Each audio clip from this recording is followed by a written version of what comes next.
Ladies and gentlemen, boys and girls, children of all ages, welcome to Sox On Tap. Tony, my first reaction is just, fuck yes, let's go.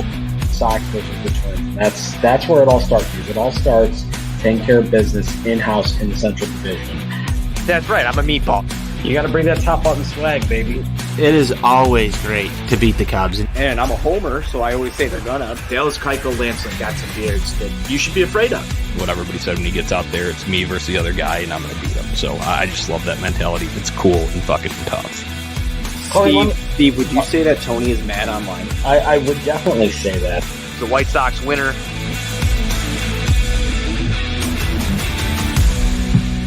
Welcome in, White Sox fans. It is Sox on Tap After Dark here on a Friday night, since we're getting going a little bit late, just before 11:30 here Friday, after a White Sox split with the Kansas City Royals in a doubleheader this afternoon. I'm Johnny Nani alongside Tony Marchese here. And Tony, I know the first game didn't turn out so well, but the second game resulted in a win, so it's time for victory beers once again. Crack 'em. Crack 'em, Johnny. I fucking love it, man. Let's talk some White Sox baseball. I've got plenty of beers down here. I hope you've got a few lined up as well. Thanks all to have joined us thus far. This is a live show, so feel free to drop some comments in. But Johnny, I am ready to talk some White Sox baseball, drink some beers, and have a good Friday night with you, man. Yeah, it is going to be a good Friday night, Tony. A lot to talk about. Obviously, some not so good, some a little scary, but then also we can kind of round it out with some positive stuff and some fun topics as we lead into the weekend here and get you going with the White Sox. But before we do any of that, as always, make sure you're going to ontapsportsnet.com for all Chicago sports literature and podcasting needs. Following us on Twitter at Sox on Tap and at On Tap Sportsnet. If you're looking for White Sox or Chicago sports merchandise, Grandstand Sox is the place to go. You can visit them and shop online at Grandstand Sox, and also view their social media accounts at Grandstand Sox. So, Tony, like I mentioned, a split today. White Sox drop game one by a score of 6-2 and win game two by a score of 3-1, hence the victory beers that we just cracked here. Scary moment. Let's start off with the big news in game one. Collision in the second inning. Jose Abreu with Hunter Dozier there. Scary. Looked like it could be to the head. Looked like it could be a possible concussion. Obviously, we'll get to the official ruling after that. Initial thoughts, what were you feeling after Jose Abreu collided with Hunter Dozier? So the really unfortunate thing about 2:00 starts, Johnny, is that sometimes you get called into work and are not looking at the TV when the play happens. So, just typing away at the keyboard and go check Twitter for a second, look over my head, games on mute on a meeting, and see that Jose Abreu collides with Hunter Dozier on what is just really unfortunate play. In my opinion, yes, Hunter Dozier needs to look up a little bit, but you can obviously kind of sympathize with Hunter Dozier, at least in my opinion. You could sympathize with him. He did make it around Yasmani Grandal, kind of pissed off about the fact that he pops one up and just runs directly into Jose Abreu. Still, fuck Hunter Dozier because you take out our MVP, but at the same point in time, Johnny, if you're in that position as well, you put your head down, you kind of just jog to first base. I don't think he was exactly going full speed or trying to do anything intentional there. Just a really fucking unfortunate play for the White Sox here. I think that just piles up when you look at the Eloy and Luis Robert injuries, just unfortunate things that have happened so far this year. Jose Abreu on the receiving end of just, in my opinion, an unfortunate baseball play. Should Hunter Dozier have looked up and seen him there and tried to go around him too? Yes, but it's just one of those things, man. And you go back to like some that's a White Sox type mentality here. Man, I just didn't like it at all. And it felt cursed. It felt bad. It felt the same type of energy when Luis Robert was hurt, where it just sucked the life out of the team for the rest of that game. And man, it fucking sucks. Yeah, my take on the play itself is that, yes, by the rule book, Hunter Dozier is in the wrong here. He has to avoid the players, the fielders at that point. So, yes, you can go and point to that. And I know Herb Lawrence on Twitter is a big proponent of that today. And sure, that's sure and fine by the rule book there. But I look at the situational aspect of it. First of all, what an odd distance right between there. Like, it's not like it was further down the line where he had time to kind of react to it and make a big loop around both of them. No, he goes around Yasmani. So he does avoid one guy. I think people are are forgetting that because they just saw the end result. He does avoid Yasmani. He could have very easily just slammed into Yasmani Grandal, and that would have obviously been interference on him or whatever, but he could have done that if his head was completely down there. But he does make it and avoids, so he has to kind of duck around like this, with the shoulder, a little kind of like a D lineman move there. And as he comes around, you're meeting a brick wall. And Hunter Dozier's a big guy himself, too. And they just collide right there because obviously that play is a little bit easier for a corner infielder charging in to make than a catcher going back and having to turn his back a little bit and get there. So I think just kind of a little bit of a fluke there as well. So, yeah, sure, technically by the rules, Hunter Dozier in the wrong. But at the same time, I think Gordon Beckham put a good perspective on it during the NBC Sports White Sox postgame show when they were live. And he talked about it as a player like, hey, you just know you're out, but you kind of put your head down sometimes. You're sulking a little bit, and sure, think about all the times that people do that, and there's nobody's in the way, and it doesn't result in any contact. And then this time, it does. So then that's why we're bitching and moaning about it here. But that's just the way it unfolded. Fortunately, though, there was no. Initial test for concussion came back negative. Jose Abreu did suffer a face contusion and laceration and a bruised knee in that. And then I believe Hunter Dozier had a leg ailment of himself as well as some, facial lacerations too, because they met up high. So that was the end result of that play. And I think the biggest point that you made there, I was going to touch on it too, sucked the life out of the team. Not only that, but the stadium too, just went like dead silent after that. And obviously the sequence of events after the Royals scoring runs didn't help that at all. It did deaden the energy even more, but that's just a rough start to the day. So that was our first big storyline here. It was Giolito on the mound for game one, and when pushing out to right field, Tony, I know we've ragged on Lucas Gio a little bit here, but these expected batting averages on these balls are like 90 and 260 or some shit like that. I forget the exact figures, but two that the wind just kind of takes out, and that results in the runs for the Royals with a pair of home runs here. And it's a tough one for Giolito because it seems like things just haven't gone right, and then people jump on his case and all that. And I think some of it can be warranted because we know how good he can be, and he's just not up to that level right now, and there is a little bit of a lack of focus there. But overall, give me some thoughts, Giolito here. I'm not going to go and completely trash him here. I don't think that's warranted, but at the same time, like I mentioned, not up to his 2019-2020 stuff, even without a little bit of bad luck with the environmental factors at play today. Yeah, Johnny, I said a lot about Lucas Giolito with Buzz on a Saturday night show about a week ago, and you can go back and roll the tape on that. I've got my feelings on him. I've had them for quite a long time. I love Lucas Giolito's success that he's had with this team thus far, but I still have some question marks on this guy. I do think that he pitched fairly well in game one, Johnny, to be completely honest with you. I'm not the type of guy that goes out there and looks at expected batting average on balls that are hit or any of that stuff. I think that's a valuable thing to look at. Obviously, you got some wind helping you, the condition of the ball. I don't really get down into all of those stats. And if you listen to the show, Johnny, I don't think either of us really do.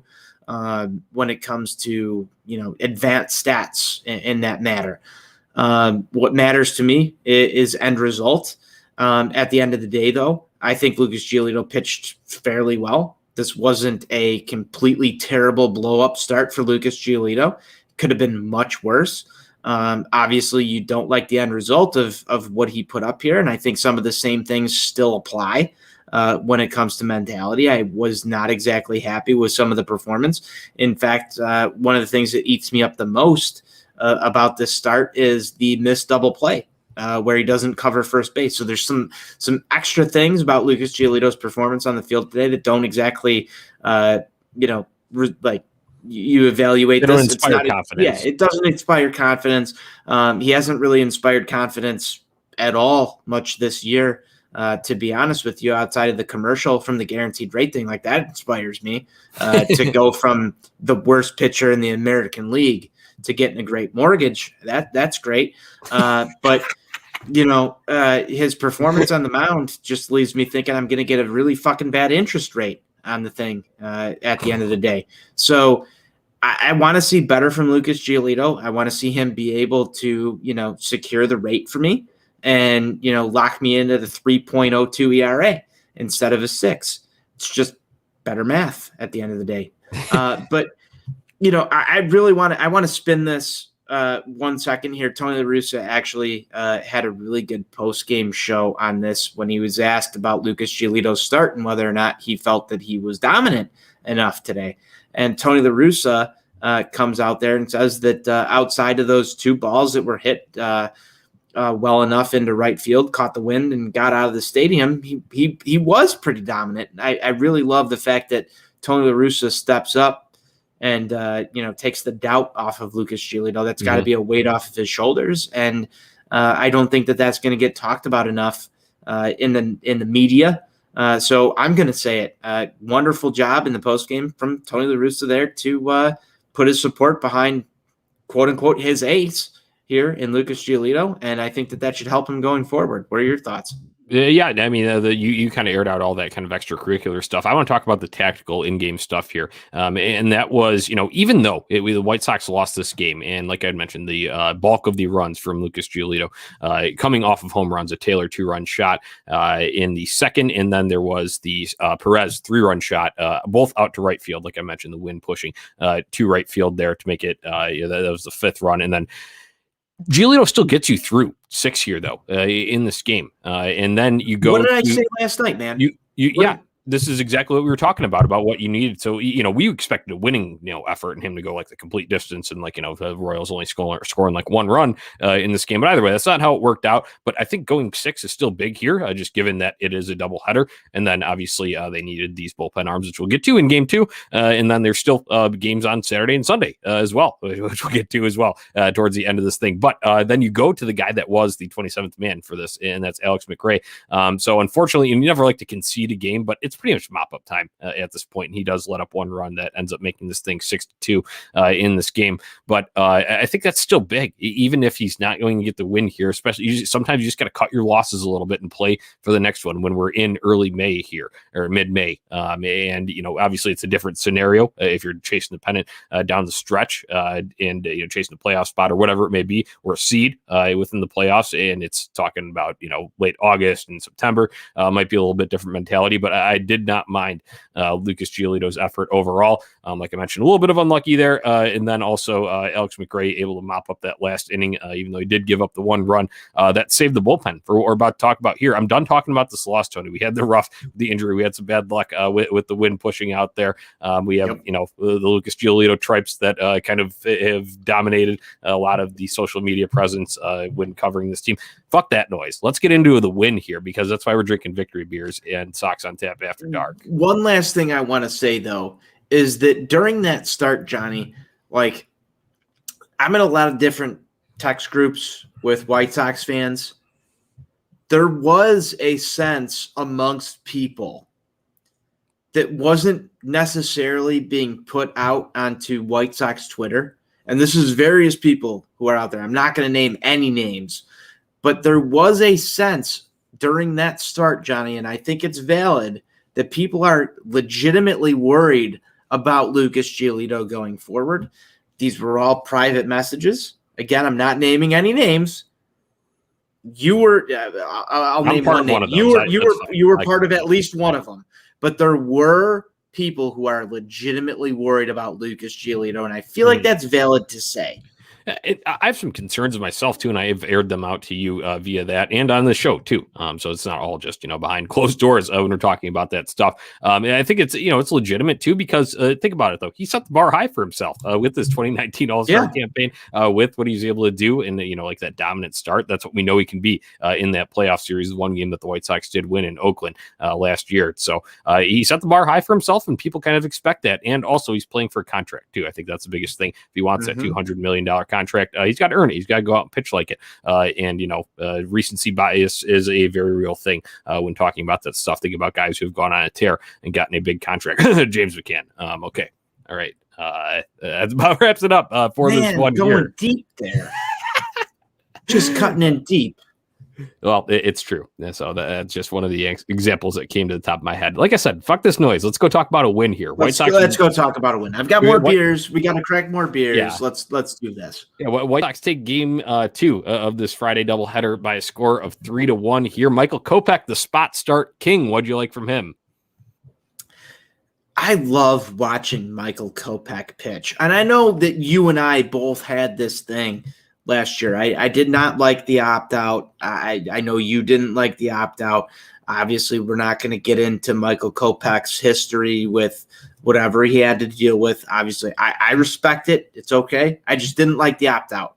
But watching Michael Kopech pitch, man, his stuff is absolutely fucking phenomenal. I think he's got the most talent out of any pitcher on this White Sox staff.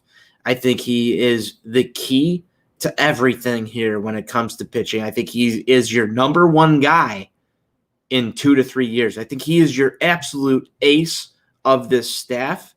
And this is one thing that I want to talk about, Johnny, is that I almost don't like him starting these games because you could have had him available in some situations out of the bullpen recently where you just would have loved to have gone to Michael Kopech instead of a guy like Jose Ruiz or even Aaron Bummer. I think that he's just the most talented pitcher on this fucking staff, Johnny. And when he is on the mound, I have the least amount of anxiety out of anybody outside of Lance Lynn right now. And maybe Carlos Rodon out of that, but I still have that Carlos Rodon, like when's it coming back down to earth?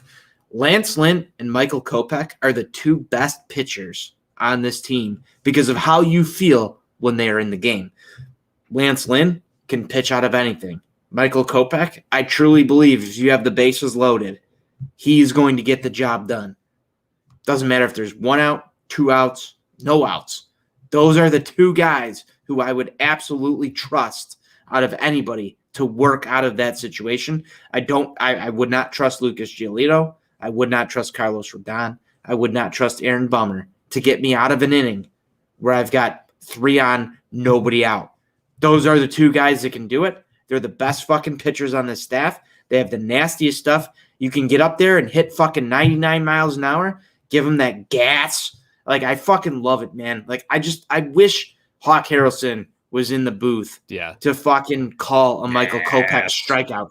Gas. We're going to the next fucking inning. Grab some bench. I fucking love Michael Kopech on the mound for that reason, and that reason alone is because every time he's on the mound, I just envision Hawk Harrelson fucking calling Michael Kopech strikeouts. He's cool and tough. He can get the job done. Love it.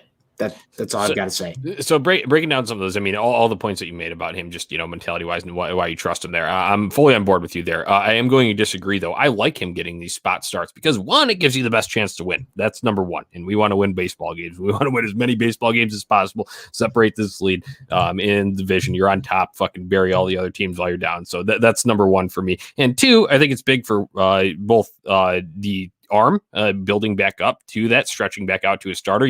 They said it was Stone and Benetti were talking about how he kind of stretched out a little bit further in his sessions to kind of have that endurance to be able to go, and obviously only goes 4 in this one, which is fine. In a 7-inning game, you're able to do that because there was perfect bullpen management by your Hall of Fame baseball manager there. But then also for the confidence for him too, because he knows he came in and now he's touted he wants to be a starting pitcher, and the White Sox expect him to be a starting pitcher. It's going to take a little bit to get back to that point, and he will get back, and he'll be back in the bullpen and used in those high leverage roles and possible multiple inning roles if somebody's eating it early. And you will see that, Tony. But I do like these spot starts because this is only the third one that we've had from him, and I think that as long as they're not as frequent early on, that opens the door to possibly, hey, you have an injury in late July, August, boom, he's in the rotation for a couple weeks. And even if you move him back to the bullpen after that, but keep his throwing program going to a point to where he can be conditioned to be ready for those starts, talk about playoff series. Who's your best guys? Who would you trust? Fuck it. I'd go Lance Lynn, Kopech, and Rodon right now. If we're talking, this is right now. We had this conversation. This is halfway through May, though. This is halfway through May. Talk to me again. It is halfway through May. Talk to me again in halfway through August. You know what really scares me is today on the pregame show before Game 1, they talked about this is one of the best times the White Sox started. However, a couple of years ago, we had a really great run through right now, that 23 and 10 season in 2016, 2017, whatever year that was. So that one made me a little bit scared because we talking last night and we're like, team is built different, though. I will say that very different. The team was built very different, but I also came on this show last night and said that this team might have it. Like during that year, I kind of felt that way too. I remember how magical that was, and we know how that year ended up. Just not great for White Sox fans. And I kind of took a step back today thinking like, wow, it's really early. But again, you go through today, you get a major injury to Jose Abreu in game one, kind of expected this team was going to lose at some point in time. You come back out in game two and you get the job done via a guy that's making a spot start, albeit he might be the best pitcher on the roster. There are special things about this White Sox team, Johnny, I think we can both agree on.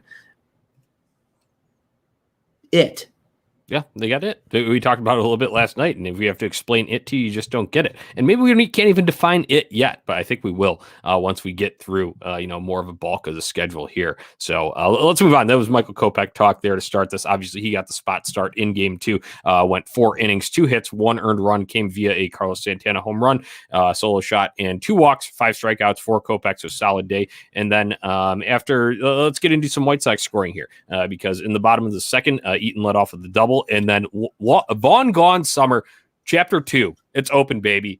I love this, Tony. Our shtick here at Sox on Tap, crack him for Andrew Vaughn home runs. He has got a great bat. He obviously hit the one on Wednesday night for his first in the show, and he's starting to feel it. And I think that's huge for the White Sox, especially. And I know Jose Abreu's probably not going to be out too long, given that he doesn't have a concussion, doesn't have to enter the protocol. But still, nice to see Andrew Vaughn fill in at first base today and be productive with the bat, and no real gaffes that I can remember from him in the field as well. So big time from Vaughn. Talk about him a little bit. Big time from Vaughn. Before I get there, Johnny, I want to give you some credit because we talked about Santana and his AL Central just rampage that this guy goes on. You expect that home run from Carlos Santana, do you not? Because he just I totally do. He's Indians just Royals uniform guy. doesn't matter. Yeah, doesn't matter what uniform he's wearing. He's not going to wear a White Sox uniform, but he's going to terrorize us and everybody else in the AL Central. So you expect that. But Andrew Vaughn, he's going to the Twins after Nelson Cruz retires too. He probably will. You best believe that. I love that you're calling this right now. Hey, it's Friday night, man. Let's let it all loose. Carlos Santana is going to terrorize us. He's not a Kenny Williams guy, so Kenny Williams is not going to get his man here.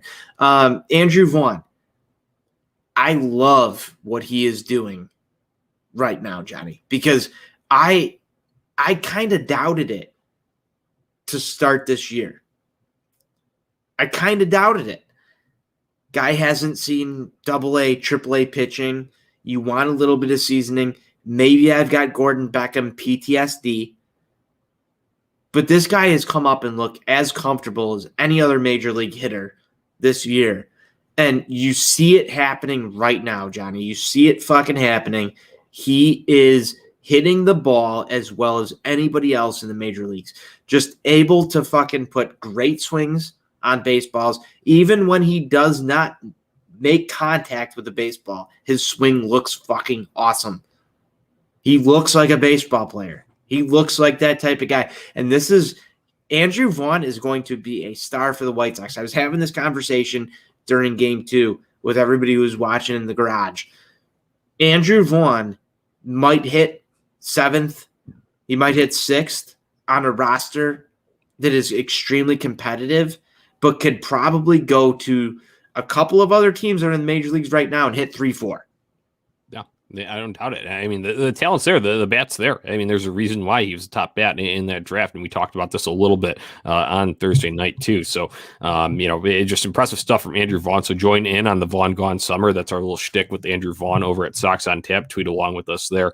As we move through a little bit further in this game, the White Sox would add another one in this bottom of the second here. We had talked about Vaughn a little bit, but after Collins doubled, Hamilton lined out. We chased Eunice from the game. Zuber comes in, Mendick walk. Madrigal reaches on air. And Yoan Moncada, a little RBI walk there that made it 3-0 at the time, and Santana's home run would come in the top of the third. That was all the scoring in this game, but now I think it's time to focus a little bit on Andrew Vaughn offensively there. Not too much going other than that, but that's all they needed because, first of all, props to the bullpen guys. Always got to give props to the players first because they're the ones out there performing on the field. All the guys that came in, Cody Hoyer with a 1-2-3 inning in the fifth, Aaron Bummer with a 1-2-3 inning in the sixth through the heart of the order, and then Liam Hendricks coming in, locking it down. I think one guy got on, but either way, it did not matter. It was inconsequential. Nice play by Zach Collins in that final inning too. So props all around there, and also props because people didn't like the lineup. And this goes back to Matt. I think via Voodoo X07 here. He says the biggest issue is people have depth guys starting, and in turn, what people want. The lineup is questionable today, and I think it's rightful to question it here. But once again, some of these guys need rest too. You don't want to burn. I totally think Tim Anderson should have been in the lineup for game 2, and I think he would have been fine. There wouldn't have been any issues. But in the past, he has had knee or hamstring issues that come up down the stretch. So you never know how a game like this being off, not playing, 14 innings today could save him in a couple weeks, in a couple months. Who knows? So I think that's a counterpoint to those people that don't want to see the depth guys in the starting lineup. If it was up to me, I'd wish they were all machines and you could just play your fucking starting 9 all the time. And I agree with that, but that's not life. That's not human. Tony La Russa is also managing men, not just baseball players there. So you got to take into account both their physical and mental conditions as well. But Tony La Russa, let's give some props for Hall of Fame manager job on the bullpen today. You couldn't have drawn it up any better than this. So props here. TLR. Hey, hellacious effort in response. Dude, I have actually really loved the way that La Russa has managed this team. And if you go back to last Saturday, I told you exactly why. He takes his pressure off his players just the same way Ozzie Guillen did when he was here with the White Sox, and that was something that was absolutely loved about Ozzie Guillen. The ability to put the spotlight on him, take it off his players, relieve the pressure. That's been Tony La Russa since he walked in here. I'm not going to sit here and say that some of the external factors are the reason for that, but Tony La Russa has done that his entire career. You look what he did in St. Louis. The dude's a storyline. Same exact way that Ozzie Guillen is. People haven't realized it yet, but the dude is a storyline, and that's why his players have the ability to play the way they do, because people are more focused on what he's saying than what the players are. And that's tremendous. Let that continue to go out there in the ether. Don't let anybody figure it out. I know I'm saying it. There's not a lot of people listening to it, but that's exactly what he's doing right now. He's taking the pressure off of these guys. And, Johnny, the way he's building these lineups, even though we're going to bitch about it, you're still getting wins almost every single time people on Twitter.com are bitching about the lineup. You're still winding up with wins. So at the end of the day, what does it matter? Because baseball is judged on one thing: wins and losses. Yeah, and you could throw every stat out there into the wind, but what does it matter? What do we care about? What do we come on this show and talk about? A win or a loss? Yeah, no, exactly. It's victory beers or misery beers here at Sox on Tap. But when you're talking about it here for our indications for, and I guarantee you that Tony La Russa loves victory beers. Yeah, more than he loves misery beers. You want to make jokes about him drinking? I bet he loves victory beers more than misery beers. So take that and drink it down. Yeah, I like that a lot, Tony. I think you explained a lot about that. I need to get back to the players here. And Aaron Bummer, just a nasty, absolute wipeout slider. Like I mentioned, he faced the kind of heart of the order, so to say. Benintendi, he had a 3-hitter. That's a Royals 3-hitter for you. But either way, after that though, you still have to face was that Salvi Perez and Jorge Soler there. Just absolutely disgusting slider to fucking wipe out Jorge Soler to end that 6th inning. So I just want to say Aaron Bummer is back. He's back. I'm pronouncing him back. I love it. I love wipeout pitches, Tony. They're cool and tough. Wipeout pitches are, and Aaron Bummer and his slider have just been absolutely nasty of late. I love seeing him back. Johnny, one thing I really want back in the bullpen, though, and I know this is going a little bit off topic. It's Friday night. We're drinking beers. Jace Fry's curveball. I miss it. My guy, Jace Fry. I've always loved Jace Fry. I think he had a really solid 2018 and one of the, very few kind of spots that you could look to and have some hope for the future from that season, because obviously they lost 100 games during that campaign, but Jace Fry was solid out of the pen. Obviously, he has had struggles with both just performance on the mound and injuries too. Obviously, that is why he is out right now. But he had showed that kind of stuff there, and that was kind of like the lefty that really sat in my mind before, because maybe I just saw it, and maybe I was in person at games. I think that's why. And I would just be like, man, go and look at the replay, and Jace Fry's curveball is nasty. So we'll be on the lookout for him as soon as he is coming back, because I would like to see how he is refined and kind of responds to that injury, and if he can be able to figure some things out. Maybe working with Ethan Katz is different. I would imagine very much different than Don Cooper. So I'm excited to see that when he does return. But Aaron Bummer, though, when we're talking about wipeout shit in this game, excellent from there. That standpoint. So that wrapped this one up for the play on the field. Like we mentioned, Hendricks comes in, locks it down.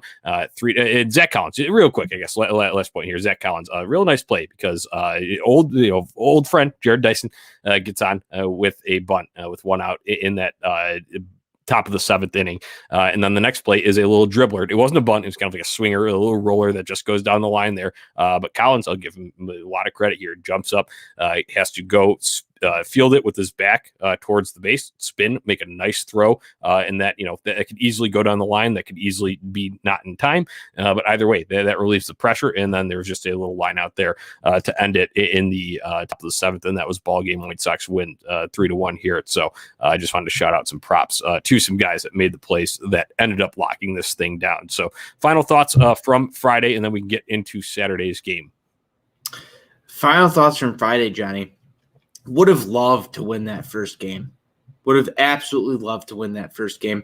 I'm taking more stake in the second game, and it might be recency bias, but I feel like that was the more complete effort overall. And I do think that just in my mind, in my opinion, when you do have a significant injury to your ball club, you can tend to take your foot off the gas just a little bit. Your emotional leader goes down. One of your emotional leaders, I say Tim Anderson is one as well, but one of those guys goes down. It can sink a clubhouse. Very much did, I think, in game 1. So that's just it can. And you saw that when Luis Robert got hurt as well. I just want to say that the White Sox responded with a hellacious effort, and I think that when you look at today and you say your emotional leader, your captain, your guy goes down in game 1, there's a mourning period for everybody. Mm-hmm. Anytime you lose anything, fans, players, and coaches alike, I think. Yeah, there is a mourning period. It's how you respond to that and come out the next game. Just like Tony La Russa said, we're going to respond with a hellacious effort. Fucking cool and tough statement. They came back and they did that. It wasn't a blowout win like you're used to seeing from this White Sox team. They came back, they got the job done in game 2 with a lineup that people were argumentative about. There is something with this team that they are able to just continue on. It's next man up attitude. You've seen that from the Yankees. You're seeing it from the White Sox right now. It's next man up. Jared, fucking Billy Hamilton. I wanted to say Jared Dyson. That was last year. Yeah. But Billy Hamilton comes up, next man up. Big week for Billy. Big week for Billy. And Johnny, like, you were not expecting Billy Hamilton to be the guy yesterday, were you? No, and I just wanted to say that I am so proud that I can say that I was in attendance for the Billy Hamilton game on Wednesday night. 4 for 4, baby. But that's the type of shit, man. It's next man up, get the job done, and this White Sox team is doing it. Lucas Giolito, your ace walking into the season, struggling a little bit. Again, I said his performance tonight was somewhat dominant, just like Tony La Russa said, outside of a few homers. Next man up, you got Carlos Rodon pitching his ass off. Yeah. Next man up. There's something about this team where it is next man up attitude. We're going to get the job done even when our stars are struggling. And you've seen that through every single championship team. They're getting the job done. They're doing it. I fucking love it.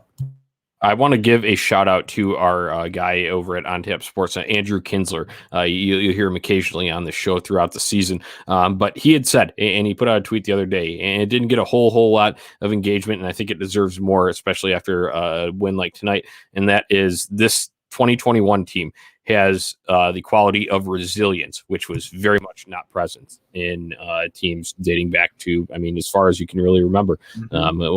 And they really push back consistently. And granted, a lot of that is roster construction too, but there's also a mentality shift, a culture change in place here. So that kind of all blends into what we described as it on Thursday night and continue to talk about here tonight. So I think you made a good point at the end, though, and we can transition to this year's ace so far, ace to date. I'll call him that. Ace to date in 2021 for the White Sox, Carlos Rodon.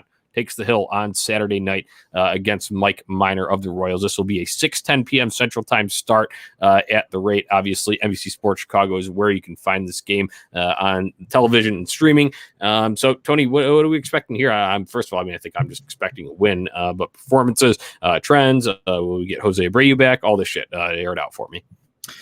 I think the first thing you're looking at is what does the lineup come out as? Is Jose Abreu going to be in? Is he going to be out? That's going to be the question on every single White Sox fan's mind throughout tomorrow. When you wake up, if you're listening to this, you're probably wondering, is Jose Abreu going to be in the lineup tonight?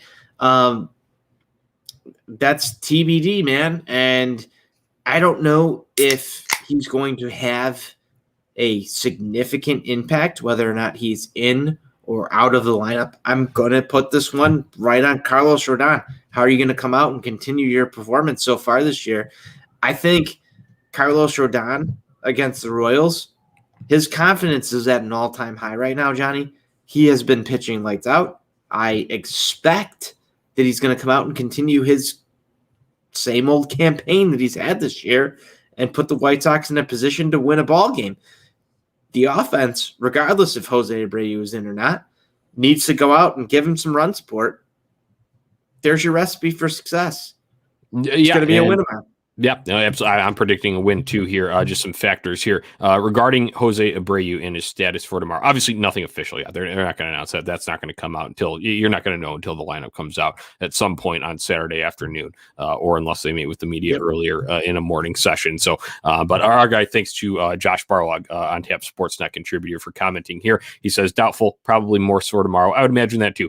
Day after, you're probably feeling that a little bit more. There's a bruised knee. There's a face laceration, a little contusion there. I would think that Jose Abreu is out tomorrow, but I think you're well insulated with Andrew Vaughn playing first base. If that's the route they like to go, I'd imagine Yasmani Grandal back behind the plate, especially since he was removed in that set, not removed, but moved to first base in the first game. In the second inning, and then Zach Collins caught the back half in the second game. So I'd imagine Yaz back behind the plate. Jose Abreu sitting out once again, precautionary, because he did, of course, the warrior that Jose Abreu is. He got up from that injury when was already kind of not knocked out, but he's down and hurting. He was down bad on the field, and he told Lucas Giolito, this is via James Fegan on Twitter, that I'm good, I can stay in. And it's like, no, it's like that's just how he is, though. That's just how he approaches the game. Obviously, they're going to take the precautions for such a star player like that. Now, I'd imagine tomorrow's another precautionary thing. Would not be shocked to see him back Sunday, depending on how he's feeling. But that could also be a no. That's just kind of a gut feeling that I have, and Jose Abreu's kind of desire to get out there. But I would not imagine him being there tomorrow. But you're still in good shape with Andrew Vaughn with the way he's been hitting lately, and obviously think the natural position for him is first base. Been moved, done a serviceable job in left field, but hey, when a need arises, he's able to fill it. So that's another great quality of this White Sox team: flexibility, along with resiliency. So that's what I'd imagine from kind of a tactical lineup standpoint here tomorrow. As for a performance standpoint, Carlos Rodon, baby, keep the momentum rolling, like you'd mentioned. I don't need to elaborate on that too much more. We all know Carlos Rodon has been dominant to start this year. I'd called him the ace to date, and I think that's a very well-deserved and appropriate moniker for him so far in the season, because he has been. He is just riding the wave of momentum. He has figured it out mechanically. He is much more sound in that regard, and he pitched well against these Royals last time out, so I expect more of the same on Saturday night. Can we do some meatball takes? Absolutely. It's Friday. It's Sox on Tap after dark. Let's air out all the fun shit now. We're past the midnight hour. We're into Saturday now, so let's go. Tony La Russa, manager of the year. Ooh, I fucking love it. I love it. And I've got background for this. Yeah, dude, I could see it. I think, Kenmo was the one to first do that. I think it was a little premature when he was putting those out there because it was still during a period of kind of in between, so to say, for the White Sox and their performance and results on the field. But yeah, that's a good meatball take. I don't know. I don't really have too many more meatball takes, but if you got more, go ahead and keep firing away. I'll just give some background on my first one, man. You've got a guy who's managing a young team with two of your young studs out of the fucking lineup. You've got some questions with your pitching staff. You've had Lance Lynn go down. You've had to manage through just total fucking every single thing you do under the microscope. And you've got the best record in baseball right now. How is that not your manager of the year? If this White Sox team makes the playoffs, makes a deep run, how is that not your manager of the year at this point? Jose Abreu is going to have maybe a little stint where he's out. You've had so many injuries on this roster. Adam Engel, even a guy that should be on your roster as a bench player, is gone and can't fill in for your star player in Luis Robert, who's out right now. And you're still able to rattle off, what was that, a 6-7 game in a row win streak, come back. You get your star player, your MVP of the league, gets injured in the first game of a doubleheader. You come back and you win game 2, throwing out a lineup that people are questioning. Name another team in baseball that's got a manager who's doing something better right now than Tony La Russa. I don't understand some of the hate that we're getting right now. People still want him fired to this day. You're sitting there out there, you go look at Twitter and you say, oh, well, Tony La Russa didn't do anything wrong, so the White Sox were able to win a game. Isn't that his job, to not do anything wrong? Yeah, and he did things right with the bullpen management tonight. That's a tactical one that I can just point to. That's perfect. That's how you'd line it up. That's how the StatCast guys would probably go and sit if you're examining the numbers and doing the number crunch every single time about the matchups and all that shit, whatever you want to play there. He did it perfect to a T in game 2 here today. And also in game 1 a little bit too, with letting Giolito ride the 6. It'd be easy after that because like, oh, he's not all there today, whatever. Maybe we can salvage this, bring another guy, limit the damage here and this and all that. You got to feel it out. You got to know the situation, all that, and obviously he's been around the game for so long. So Johnny, we're midway through May. We're midway through May with the best record in baseball, and people want a guy fired. Can we be happy for 5 minutes? On Twitter, no, but on the Sox on Tap After Dark, absolutely. Okay, that was just my question. You got the best record in baseball. You're still questioning the manager because Tony old, drunk, and stupid. That's it. That's the Twitter discourse to a T. Be better. Be better. Hashtag Jason Benetti. Be better. Be better, White Sox fans. Be better. I'm gonna go on a little rant here. We've had the fucking lows. We've had the lows. We've slowly climbed up this ladder. We had a manager who was hunched over in a playoff game, about to have a heart attack, about to fucking keel over in the dugout. And we still want to sit here and say that our current manager can't get the job done. You've got the best fucking record in baseball for the last few days. You've got to open up your phone, scroll to MLB.com, hit the standings button, and look at the White Sox on top, and we want to fire our manager. Give the guy a little bit of credit. Just a little bit. Just a little bit. You could disagree with the decisions made in his personal life. But can you really sit here and say that he's been a problem for the best team in baseball right now? Be better.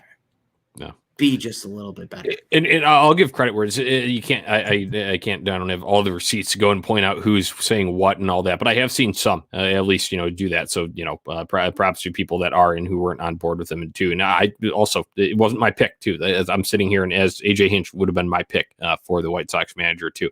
But I can also kind of look objectively and see, obviously, like you had said, the results. Fucking that speaks for itself there too. And then also there have been times that it would be maybe you talk more about a manager if it's someone that you like. Personally, I think that's a lot of it too.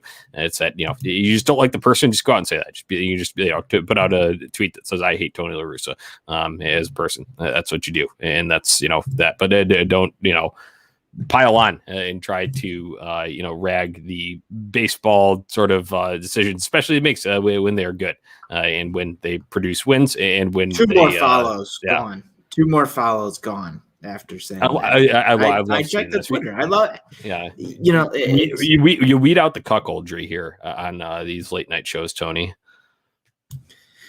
It's true. I can't believe it. Anytime I support the guy, I lose some follows on Twitter. It is what it is. I'll gain them back.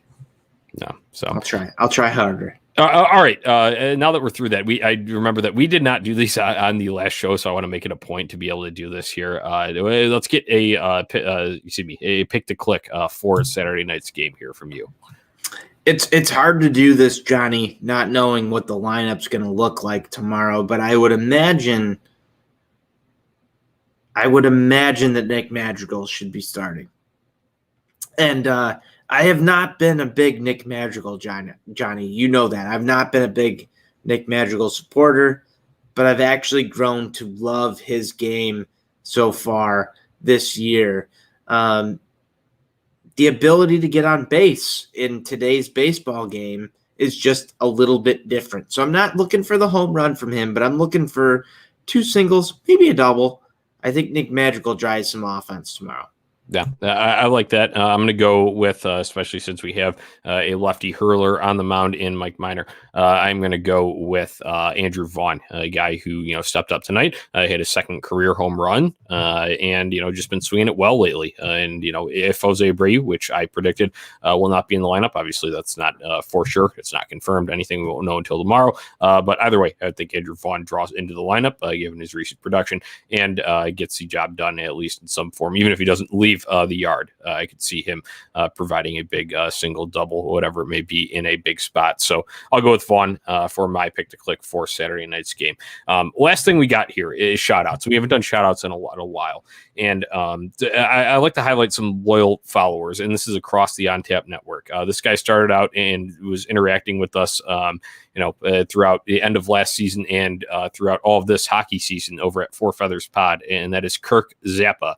And he, connects with us through Four Feathers. That's kind of how we got to know him, and at least through social media a little bit. And now he has started to branch over into our White Sox and follow Sox on Tap and interact with us here. So shout out Kirk Zappa. I hope you listen to this, buddy. Can we stop and talk about Kirk Zappa for a while? Is he related to Frank Zappa?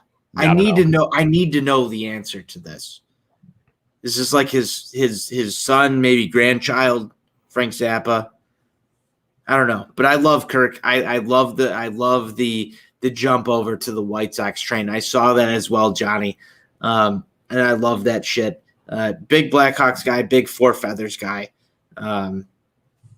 Cheers, man. Crack 'em. Yeah, cheers, Kirk. So you got a shout out, and if not, then we can get our little housekeeping done and get out of here. I mean, shout outs for me, Johnny. Just anybody who's listened to this show, honestly, through what we've done so far this year.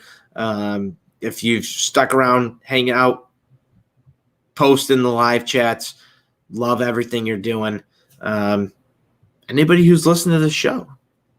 I like that. Yeah, it's a good shout out too. Yeah, we appreciate our live listeners here. You can also find it in podcast version. Usually drops about half an hour to 45 minutes after these lives are done, and I'm able to get them clipped, uploaded, and all that good stuff. So once again, you can go and go subscribe, rate, and review for these podcasts. So if you do miss a live and all that, then you can go and just find it right in your queue, in your podcast queue, whatever platform you use to listen. Subscribe, rate, and review, 5-star, rating and review. That's cool and tough, as our guy Buzz likes to say.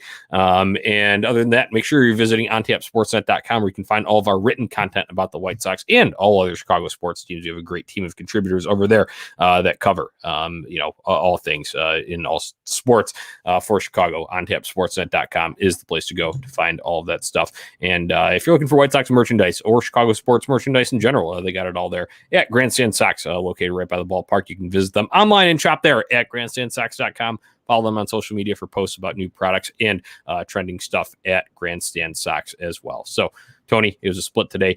A little bit of a scare injury-wise in the first, but I'm glad it was not a concussion for Jose Abreu, because that would definitely put him out a little bit longer than a bruised knee and a little face laceration. So that's my kind of final thought here tonight. And that's about all I got. Say your piece, and then we'll get out of here.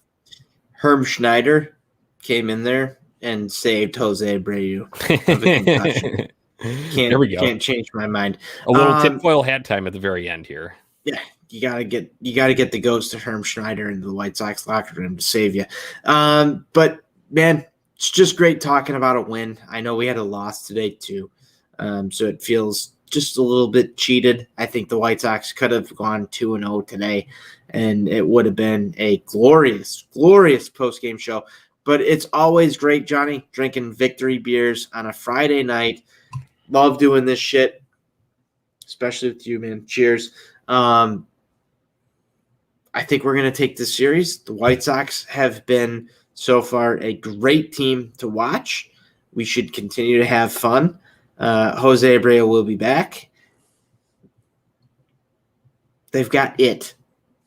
White Sox forever. They've got it. I love it. White Sox forever.